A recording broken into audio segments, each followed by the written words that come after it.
In this episode of the IT Experts podcast, we help you understand how to write compelling bids that win you new business. Welcome to the IT Experts podcast, the only podcast to help MSPs scale to 1 million, and if already there, get to 5 and go faster. At the end of the day, isn't it all about building a business that works for you rather than you for it? I hope you enjoy the show. Just before we get into the main section of the show, I want to just share with you, we are roaring towards the 200th episode of the IT Experts podcast. We've got a competition for you. In a couple of weeks' time, our great friend Paul Green from Paul Green's MSP Marketing Edge is coming to one of our client events, and we're going to record the 200th episode of this show live in the room. And you've got a chance to win a £200 Amazon voucher. All you need to do is submit an amazing marketing question, and if Paul picks it out to be the best question, you're going to win £200. So make it nice and difficult, make it really interesting. And if you're interested, click in the link within the show notes here. Submit your details and we'll get all of the questions asked by Paul, and you're going to absolutely love it. But your chance to win £200 Amazon voucher to mark the milestone of 200 episodes of this show. I'm going to let you get on to the main part of the show now. Enjoy. So good morning, good afternoon, good evening. Welcome to the IT Experts podcast. Today we've got a bit of a different show. We've never ever touched this subject before. So I'm absolutely delighted to welcome Louise Howson from Bid IT Services on the show today. And we're going to help you work out, is this bidding thing worthwhile? Is this a good way for you to get new business? Is it the right thing for MSP? So welcome to the show, Louise.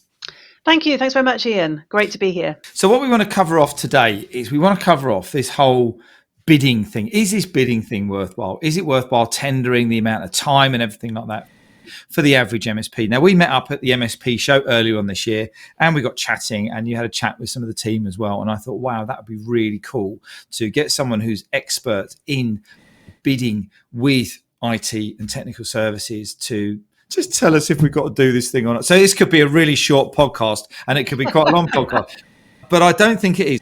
But before we get going, Louise, can you please explain to all the wonderful listeners out there, who are you, what do you do, and who do you help? So, my background is in IT services. I've worked in IT service management for 25, 30 years now. And one of the things that I've spent a lot of time doing is working within managed service providers, outsourcing companies, helping them to tender for and win new business or extend existing business. And I've also, now I'm working as a freelancer, I'm working independently, and I'm doing a bit on the other side of the fence as well. So I'm actually reviewing responses that are coming in to tenders as well. So I've done things on both sides of the fence in my career.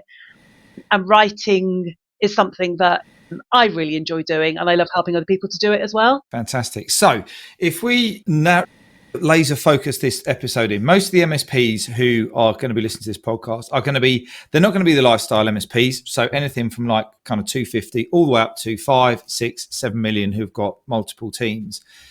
Is bidding and winning new work, is this something that those MSPs can do, or is it just something for the really big businesses? No, absolutely.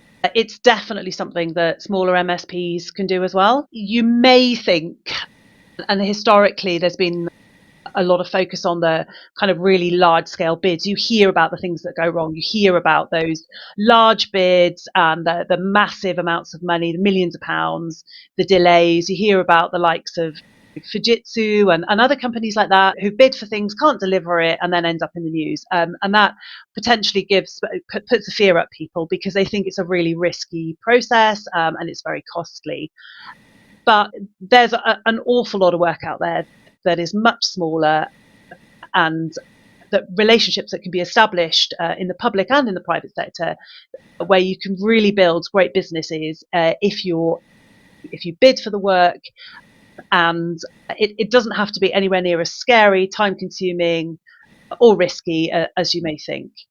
So what normally happens, this is your first podcast, so congratulations. But what normally happens is my team has spent a lot of time and effort going through a set of questions with you. And now I'm thinking of other questions that I'm going to ask as we go along. So I know we're going to cover off the structure, and I know that Marie will kill me if we don't cover every question. But why do need to go to tender? Most of the procurement that takes place with MSPs, it's all around business owner to business owner. They've got a problem, you solve that problem. But let's just dig into whether local authorities, I know we're going to talk about the public versus private sector, but why do businesses need to bother with tender? So public sector, as you've said, they have to, right? So they are governed by procurement legislation, which I am not an expert in, but there are plenty of people who are. They have to be completely transparent in their procurement exercises, and they have to go through that procurement cycle. So non-negotiable for public sector. For private sector, they're not governed by the same rules. They can just award directly. And as you said, a lot of the private sector work will be driven by those relationships. Managed service providers and their sales teams, their account people will develop really strong relationships with counterparts in businesses. They will work very closely with them. They will get to know the way they work, and really they build on those relationships. And that's how, in a lot of cases, that's how new business is won. It doesn't have to go through the tender route, and there's no requirement for it to do so. However, we do find increasingly that companies, particularly if they're going through a transformation, if they're having investment, or if they're acquired, so if a business is acquired by another business, or if they have a change of leadership within the organization, it's not necessarily a given that just because you've worked with a particular MSP for a period of time, that you will just be able to continue working with them if there's a transformation project that needs to happen within an organization. Change, as I said, this may come under increased scrutiny. And what we're finding with a lot of organizations now, particularly with the financial situation as it has been, and the costs of IT increasing significantly, organizations just need to know that they're getting value for money, and they want to know that what they're buying is best in class, that they couldn't get it cheaper elsewhere. So whilst absolutely within the private sector, you're always going to find that relationship thing is paramount, it's key, and it's how you drive a lot of your business.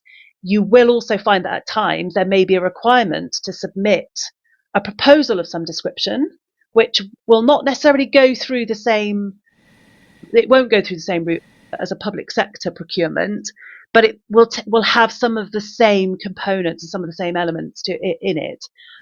And that's where being able to respond to a set of requirements within a proposal and to produce something coherent, high quality, that answers the questions, that's where that comes in really handy. And being in a position to be able to do that quite quickly, because what I also find with a lot of these things is you can spend a huge amount of time cultivating a relationship with an organization where you want to win business, right? You've been working with them for a long time, and you think you're a shoo-in, right? And you're pretty sure they want your services, and then you've mobilized everything, you've invested a huge amount of time and effort working with this organization and wining and dining them, and suddenly at the last minute they say, I've just taken it to the board and they want to see it written, they want a proposal, and they want it the week after next. Deadline is tight, we've got the funding for it, but they need to see something. So even if it doesn't actually go out to tender, open tender and competitive tender, you may find that you still have to turn around and put a written submission which is in the spirit of a tender response, if you like, within a fairly short timescale. And that is really quite common. I've seen that happen quite a number of times, and it tends to be that turnaround time. It tends to be the 10 days, we need something in 10 days, and you've got to demonstrate all of this to us. So let's park that one for the minute, because that's about actually doing the tender and doing the proposal. I think it's the proposal. We just call it the proposal for the minute. Yeah, absolutely. Yeah. Loads of different acronyms that fly around out there. We're going to cover that. I have got a thing here that says demystify the jargon. So we will be covering that off. So there's kind of two opportunities here, aren't there? There's ones that you're going to go and target proactively, either through your account management or your top 50 list or something like that. And then there's going to be other ones where all of a sudden you go, oh my God, we've been asked to tender for something. Isn't that brilliant? Now, should the most MSPs, if they get an email like that or an opportunity like that, see that as a bit of a red flag pricing exercise? If all of a sudden this opportunity's come out of the blue at 10 minutes, 10 days later, they need a quote back. The clients come on the call to us going, oh my God, I've got this great opportunity. It's just landed. They want me to deliver. Is that a red flag? With all of these things, you have to trust your instinct, right? You have to know if it's a customer that you've been working with for a while and you've got you've got that history and the established relationship with them, then you use your instinct and you work out whether this is something that you want to be doing. If it's just something that comes out of the blue, yeah, again, you need to be prepared to qualify it. So how much time is this going to take me to do? How much am I going to invest in this? How do I understand? So all the questions that you'd ask before you went into a procurement that was a planned procurement that you were looking at. So do I know who else is likely to be bidding in this? So who are my competitors? What's in it for me? How likely am I to win this? Do I have, could I stand this up quickly? Is this something completely new? So all of these things have to factor into your decision making. One of the things that I have seen and that I'm sure many of your listeners will be aware of is that companies will come out with a request for proposal, and you spend a huge amount of time writing something for them, and actually it's just a data gathering exercise, and they don't really at that point necessarily want to go ahead with it. So you do genuinely have to trust your instinct and look at the context of this. Is this just come out of the blue? Is this something you knew was coming for a while? And do a bit of research around that before you go ahead and commit to actually spending the time to do it. So that's a great point. So we've got two things here then. We've got number one, the end client might not actually know what they want. Now, I've done some bidding work. I didn't enjoy it, to be fair, Louise. I worked with some people who I didn't really like that much, and it was a very aggressive public sector tender, and it went on. Anyway, that's boring. They can, yeah. So they either don't know what they want, so they're going to go out to tender to gather to see what people are going to tell them, or they want a price check. How do we know? What's the telltale signs to see whether or not someone's fishing or whether there's something actually there or not? I would say it's the completeness of the set of requirements that you're given. Nice. Okay. So if you deal with the public sector, you're going to get chapter and verse, right? So that's always those RFPs that come out, the ITTs that come out from the public sector, they will be very comprehensive. What you might find is that you actually, in the initial stage, it's more of a request for information. So what we call a kind of RFI. Yeah, so those tend to come out and they're a little bit more like fishing with an F rather than a PH. So they'll be more, although you may think they're a PH, they're more around establishing what's out there. Generally, if you get one of those, it shouldn't be a huge amount of work. So it shouldn't be taking you days and a huge team to pull those together. So an RFI is more, as it says, it's a request for information. So it's are you able to deliver this sort of thing? What capabilities have you got? What would your solution look like? It would be quite high level stuff that shouldn't take you a huge amount of time to pull together, and then there may be a kind of high level view of how much that might cost, a bit of kind of indicative costs associated with it.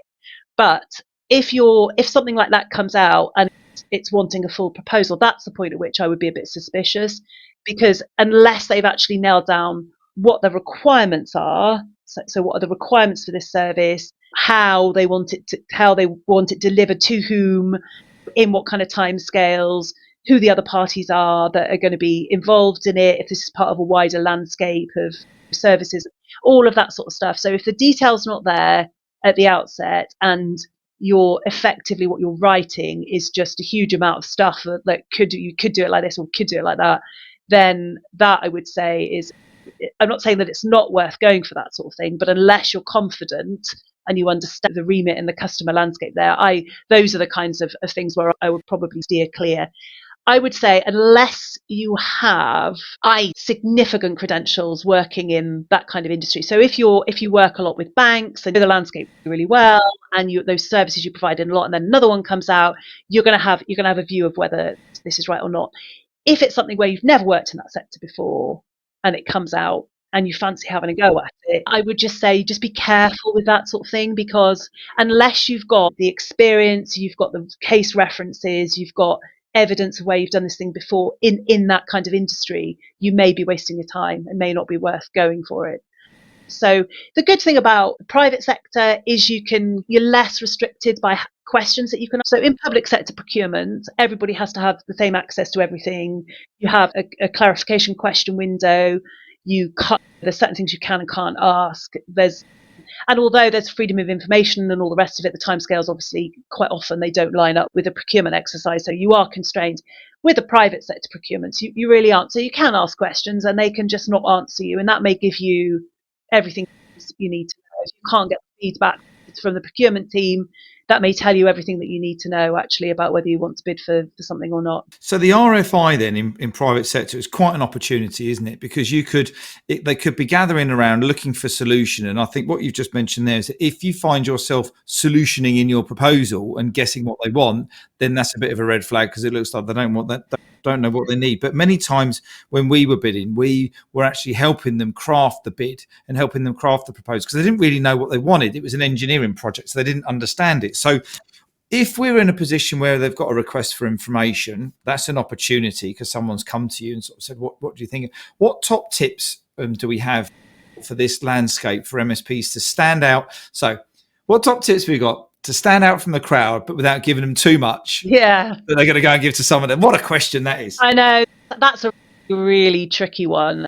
And I think that's a difficult balance to strike. I would say the thing that I say every time when looking at whether it's public sector, whether it's private sector, you've got to look at the questions that are actually being asked, and where it's really woolly or where it's really unclear, you just need to be really of not giving too much away, but making sure that your offering is clear in itself. So one of the things that I really recommend to anyone who is thinking about going into that sort of bidding, tendering scenario is actually have your service offerings, what you do, clearly documented. So you're not, when you're going into that kind of bid type scenario, trying to create something brand new every single time. Now, I know that in a lot of cases, I mean, particularly if you're looking at some of the larger procurements and more complex procurements, they will need solutions. They will need to push at the edge of technology and they'll be wanting to leverage all the stuff that's not even been invented yet. But being clear just from the outset on what your portfolio of services are so that you can say, this is what we do and this is how we do it. So, by all means, the flexibility is there. So we're happy to discuss with you other ways of doing it. But this is, pretty much our standard offering. We tailor this for our customers. So you're not actually giving much more away than they could probably guess from your website, but you're going into a bit more of the detail of how you do it. The things that customers will want to see is that you understand a bit about their business and what's important to them. And for me, that's really how you stand out in any submission, whether it's an RFI, whether it's a full procurement thing, is actually understanding how you're offering, how what you do as an organization will benefit them as an organization. So that ability to take your product, your offering, and really help the organization to achieve its goals and its objectives. So that's why an understanding of the business and what they're trying to do is really important, which comes back to those relationships that you need to have. So if you haven't got those and you're going in cold, it can be really difficult to actually evidence how you could help their business. But having a bit of an understanding, talking to them, getting in touch with them and talking to them about what their pain points are within the organization, and then really zoning in on how your solution will help support that. And that would be my key bit of advice, whatever point of the procurement exercise we're on. And build yourself a bid library. Don't just keep creating everything every time. What I'm taking away from this is that if I'm working in a particular niche or a business sector and I'm adding value in that, it's spend some time, as you've just said, and we say every single week to our clients, what is it you do? Who do you help? How do you help them? What are the business outcomes? All of that kind of stuff. So listen, guys and girls, every time we're banging the blooming drum about your blooming marketing, this is it. This is the bit where it's all pulling together. Do that. Okay. Yeah, do it. Understand it. Yeah. Really understand what you do and how it helps your customers. That's the key bit. How does this actually help? Because we get all excited about what it does and how it does it, but actually the customer wants to know what's the benefit, what's the outcome of all of this stuff. Oh, blimey, we could talk all day about that one. Anyway, we're going to move forward. Right, let's do some deep of the jargon. What we got? RFP, ITIL, COBIT, SIAM. What do we need to know about? Yeah, some of that really isn't anything to do with with tendering and bidding. So the main ones you're going to come across are RFI with a private sector. That's we talked about those a bit. A request for information. That you don't always get those, but sometimes you do, and that's the stuff that might get sent out to loads and loads of suppliers. They may go through a list and just send it out, or may send it out to providers and managed service providers that they worked with in the past.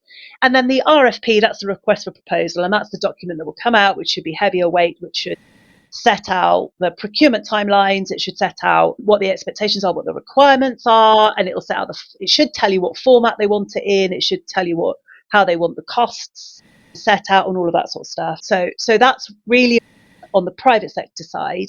The public sector tends to talk about PQQ, which is pre-qualification questionnaire, and then an ITT, which is an invitation to tender. However, they're not, although those terms are technically private and public sector terms, they get used interchangeably. You may find an RFP being called an RFP in the public sector, and you may find them calling it an ITT in the private sector. They're not really, it's not really formally defined as such. It's just how it tends to be used. So bid writing 101, never written a bid before.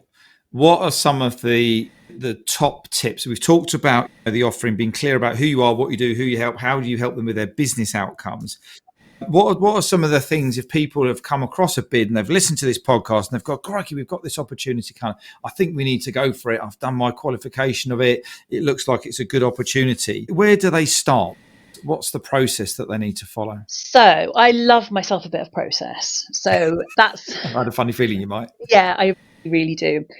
And you're absolutely right. It's the process you've got to follow. That's the bit. Yeah. So get that document that's come out and look at the timescales. That's where I always start. How long have we got? So when does this have to be in? And you will know within your organization, depending on the size of your organization and how you work within the organization, does anyone need to sign this off before I send it out? Or can I literally just write it and send it? So if you internally need to run this past someone to get approval to go ahead and do it or whatever, then you need to factor that bit in. It sounds really basic stuff, but you'd be surprised the amount of times that we think we've got until next Monday, and then somebody's thought, have you shown it to someone? No, yeah. So yeah, just checking to make sure if you're writing it and you're in the sales arm, that actually the poor people that are actually going to have to deliver this have had a chance to look at it to make sure they can actually do it. So work back. That's my advice. Work backwards from the date. How long you've actually got to write it, and then who do you need to support you on this?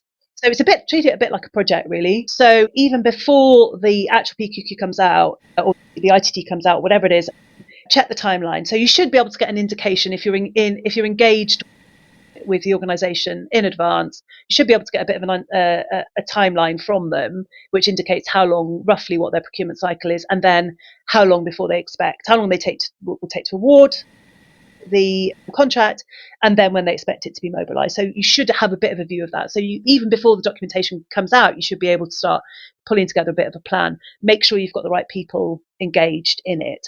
Once it actually lands, it's a bit like an exam page. Read the questions. Yeah, full question. Look at the scoring matrix. Yeah, so it tells you in the exam paper how many points per question, and it will tell you it will tell you to a degree, whether it's public or private sector. They will tell you how they're going to mark it, or they should. If they don't, you need to go back to them and ask them, because you don't want to spend all of your time on one bit if actually the thing that they're going to award all the points for is that. So you may tie yourself up in knots about the financial bit of it, and actually what they want is quality more than finance. So there should be an indication of the scoring matrix, of the weighting that they're going to give to the different sections. So again, it's all about the preparation. So look at how much you're going to score for each of the questions, and that should then tell you how long you need to spend roughly on each of them. So where you need to spend most of your time. Look to see how they want it submitted. So if they are expecting you to submit it via a portal, or if they're expecting you to submit it as a document, just make sure that if you're emailing it, that there's no restriction on things like size of files. You would be surprised. Like, you get out with that a few times. Yeah, internet connection. Internet connection, or somebody puts a really glossy something in somewhere and it blows the file size, and then you can't actually send it, and then all of that sort of stuff. So just nightmares coming back to me now. Just up front, it's really basic stuff, but just check all of this stuff. Just check to make sure, read all of the questions, and then, assuming you may be doing it all yourself, or you may have other people that are working with you, but make sure that everybody understands the remit, right? Understands what they're being asked, and then really just when you're pulling the responses together, just keep reading the question. Am I answering this? You mentioned bid collateral and bid library. I'm a big fan of reusing as much stuff as you can, but just because you've done it before doesn't mean that it answers the questions. And quite often you'll get something. Talk to us about how you'll handle incidents if we've got a problem. So if you just pull out a standard answer to a question and stick it in there, it may be absolutely fine. But you just need to check to make sure that the actual specifics of what the question is asking is the answer that you're writing. If you're going to talk in detail about the technical design, my guiding advice is the question to ask after every sentence, almost every paragraph, is so what? So if you're writing something in the document, get to the end of the question, the end of the sentence, end of the paragraph, you're looking at the diagram you've put in there, which is a beautiful diagram. So what? How is that house helping me to answer this question? What you'll often find is you've got a word limit, a page limit, a character limit sometimes. So with those sorts of things where they want War and Peace in 250 words, every word almost is so what. So it's really important. So that bit, the so what question, is something that's really key to ask as you work through. And my advice is always to make sure you leave time for somebody else to review it, even if you don't have to go through a formal review cycle within your company. Get someone else to read it through, preferably somebody who doesn't understand it necessarily, because if they can understand it, then actually the chances are that somebody else from outside is likely to be able to understand it as well, right? Brilliant. I think that's great. And then just to make it clear on what you've just said, because I know that we did this as well, take that bid that you've just completed and deconstruct the questions and put those into your bid library. Yeah, absolutely. Someone else is going to ask you those similar they questions. They will ask similar questions as well. And also, a key thing with this, we talked about, is it a waste of time? And if you don't win the business, you may be tempted to think that is a waste of time. You could always ask for feedback on the bid. Sometimes you'll be given it, particularly if you go through a public sector, they will give you feedback. If it's a private sector bid, they won't necessarily. There's nothing to stop you asking for feedback. Where did we do well? Where didn't we do well? Were there any answers that were good? Were there any and take that feedback then and use it. So even if you don't, even you could do a brilliant submission and there's actually another organisation that's a shoe-in. So you could end up in that situation where you've invested a lot of time and then you don't win, and actually there wasn't anything wrong with the submission. It's just that it was a predetermined outcome anyway. So it's helpful to know that actually the quality was good, because what you don't want to do necessarily is reuse something that wasn't good. But if something was actually good and you were on the right lines, then absolutely take that answer, keep it somewhere safe, and then go back to it and revisit it next time. The other thing, I know it's probably on your list, but using AI. I was just about to come on to that. This is shiny ball syndrome 101, but yeah. How can we use AI to speed this up? Yeah, absolutely. And you may think I love writing bid responses, and I would quite happily spend all my time writing bid responses, that I'd say don't ever use it, only ever use a human being, preferably me. But no, actually, do you know what? There's absolutely nothing wrong at all with using AI. And in fact, to get you going, sometimes it's really not a bad idea. Particularly if you've got a question and you're a bit like, what could I put in this as an answer to this? What sort of thing might it be expecting me to do? Yeah, some ideas, a framework perhaps for the answer. I have reviewed some bids where it's quite clear that they are answers which have probably been spat out by ChatGPT or similar, and it's obvious. So that's the other thing. Don't rely on it completely, because it will usually be quite obvious. It will be an written response, but it will be fluff predominantly without actually any content, and it won't be tailored. So unless you, one of the things that some organisations is in their own AI to answer questions for them. So that if you're doing a lot of this stuff, that's absolutely something to look into, because you can actually teach it what you do, you can teach it how you do it, and then it can tailor your responses for you. I mean, you can spend money on systems that will do this for you as well if you want to, if you're doing this at scale. But if you're not, and you just want some ideas about what could I include in this response and what might something look like, or you just got writer's block, absolutely just fully use it, tailor it, but probably don't ever just take what gives you and stick it into your bid response, because it will be obvious that that's what you've done. We are inspired, motivated, and delighted to be exactly. bid to you today. Some of ChatGPT's favourite words. Yeah, absolutely. It will be obvious.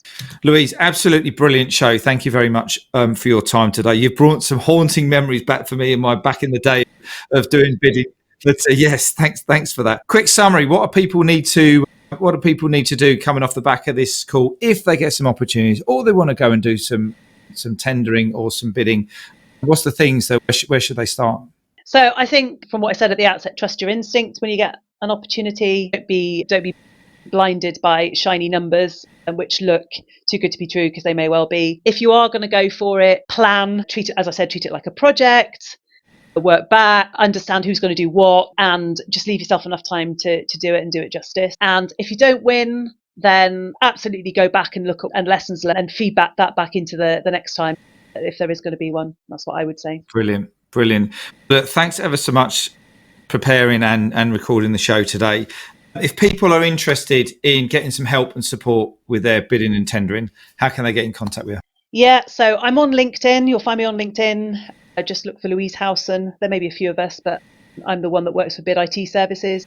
And I also have a website, not a particularly shiny website, but it's bidit.co.uk. So you can get me on there as well. Fantastic. We'll put those links in the show notes so people can just hit them and get in contact if it's something that they're working on right now.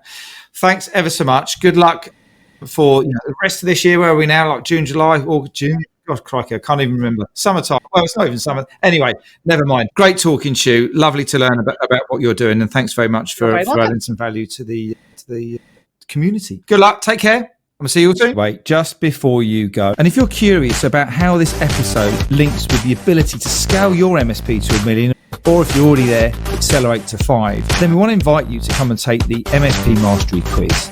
And in just 3 minutes, you're going to get a 360-degree scan of your business where you can identify the 1 or 2 tactics that can help you find more time, engage and align your people, and help generate more leads in your MSP. It's really simple. Just click on the link in the show notes.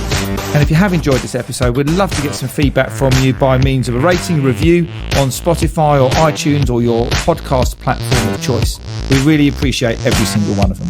Now you can go and enjoy the rest of your day, and we look forward to catching up and connecting with you soon. All the best now.